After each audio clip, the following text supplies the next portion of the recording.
mean, always a great win. And one thing I've always said to players, you never know when you get your next win, so you always appreciate it. And happy to play those guys. I've known Sam, their head coach, for a long time. He's on my staff here. He's done a wonderful job. So sometimes it's hard to play teams like that because, again, local. Everybody expects us to win this game, but they practice just like us. They prepare just like us. And I thought they had a great show, and certainly in the first half and throughout the game, they did some really good things. Once we kind of settled in, made some plays. And we talked to our guys about they'll probably go under a lot of your actions. They'll probably go in and force you to take those tough twos. Don't settle for those three-point shots. But that's easier said than done. It's hard to do because we don't practice that way when a guy's so far off you. I mean, Sam, I got to talk to Sam about that. They were way off us. But a valuable lesson for us. But I thought we did a great job of attacking the rim and making plays and finished strong. The guys came in here, talked a lot about chemistry and how they're still trying to find that. It's kind of like we're watching it grow throughout the game when you start with 5 turnovers in the first 3 minutes. Just how are you seeing that come along through these first 2 games? And I'm sure you see a lot of room for improvement. I won't lose a lot of sleep over it. I mean, because that's uncharacteristic, some of those turnovers for those guys, and maybe jitters home. But we'll continue to work, but we won't spend hours on that. I mean, that's a blip on the radar. We keep moving. And just the chemistry-wise, even when it's not just the turnovers, just playing together, knowing we're in the right spots. I would imagine that's for any team with 15 new guys. That's for any team. And I think what happens in this case, you get excited, you make a few shots, or I didn't get a shot, or let me drive the ball. We get up 5, 10, 15, let me shoot the ball. One thing I say to our guys, you get up 7, 9, 10, 12. How do you get up 7, 9, 10, 12? Stick to the script. Finish the game that way. And that's easier said than done because everybody wants to score the ball. It's exciting. It feels good. And I thought our guys in this particular time, they did a great job of trying to find Mike. It was so hard the way they hovered around Mike and how they defended. They forced you to take tough twos. But I thought we did a great job not selling for tough twos. But I thought we shot some threes where just one more passing. And I'm not big off the dribble threes. You know, those are tough shots. Your feet down, settle, shoot the ball. But again, it's a good lesson for us in terms of how they played. How do you feel about where you are defensively right now? Oh, plenty of work to do. The first thing I put on the board in our offense and defensive strengths, one-on-one defense, take pride in that. And I think that's very important.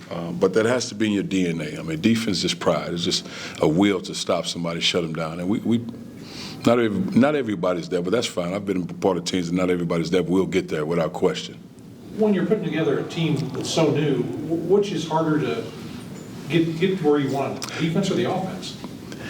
Great question, but again, it's a third part to that too when you're talking about money and resources now. So normally just recruit a team, you can recruit what you want. Now, well, how much is this kid asking for? So it's a different element to it. But now to answer your question, offense, defense, you can work hard enough to become a great offensive player. I was a guy, when I came out of high school, I was a 6'5" power forward. I didn't shoot threes, I didn't dribble. Well, going in, I don't know why I did. It's probably crazy when I think back. I went to Purdue. It was a motion offensive team, man-to-man. In high school, we played a pressing, diamond press back to a 2-3 zone. So I never played man-to-man, never ran motion offense. I chose Purdue. Man, what was I thinking? So, again, you can become, and I never shot threes. And I became the all-time leading three-point shooter and still hold the record. So you can become that, but that's hours and hours and hours. Now, defense, I just think it's pride, that's all. Individual pride. And I learned that, playing with older guys in the neighborhood. I mean, only way you get on this floor, rebound, play defense, don't shoot the ball. But it's just pride. That's what's in you. I don't understand what young guys nowadays, and that's all across the country, not just my team, when you don't have pride in individual defense. That's in you. That's in me. If I miss a shot, okay, fine. I miss a layup, miss a three, but this is in me. And I think they just have to grow into that because that's not taught at the youth level. When I'm talking about youth, meaning high school, it's not, hey, man, you got to defend. And but we'll get there. Yeah. So what do you make of Tyreek Brooks? Good player. Good young player. Good young player. Yes, good player. What are you learning about your son throughout these first couple of games? Just seems to be kind of common presence out there when he's out there.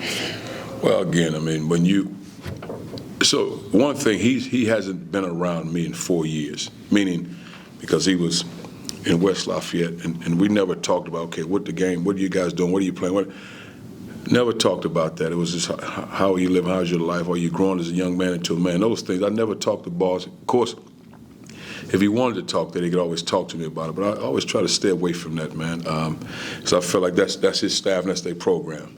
Even though I know those guys very well, but I never once made a call to anybody on the staff about none of that. I just wanted to make sure his soul was good. That was my only concern. But you're also talking about a guy who's a valedictorian and has a degree in mechanical engineering. He's only got 2 B's in his whole life. So he understands, but he's never been around me in terms, since he's got older, of who I am in a locker room.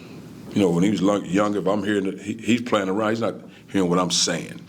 So what I found myself doing is like, man, you coach for so long and you teach your guys a lot of life lessons. Then I started to think, man, that's my first time my son probably ever heard me say that, because he's never been in the locker room with me. But I'm happy for him. I mean, he was 0 for 5 from 3. I keep telling him, get your knees down, follow through, but he doesn't always listen to me, you know, but we're going to keep working at it. The free throw shooting, I think is one thing that we're looking at after the first 3 times we've seen you out there. Just what's going into trying to improve on that when they are going to be fouling, I'm sure, Michael quite a bit, and some other things throughout the year. Well, I know you guys are right about it, but I try not to talk about it. Whenever I see things that are glaring, I never talk about it. We just work on it. Because you consistently say it and it becomes reality. Like if I say to a young man, you got to play with confidence. You got to play with confidence. My assistant coach, you got to play with confidence. All of a sudden, man, I got to play with confidence. Now he's playing like this. We just work on it. I never try to talk about it, but I know you guys will write it, so they might read it. But it's just, we spend time on it. It's amazing how when you work on so many things, you're better at this. You thought you'd be better at this. Like, man, we really struggling. Just keep working at it. But again, if we defend, rebound, and play hard, we'll give ourselves a chance.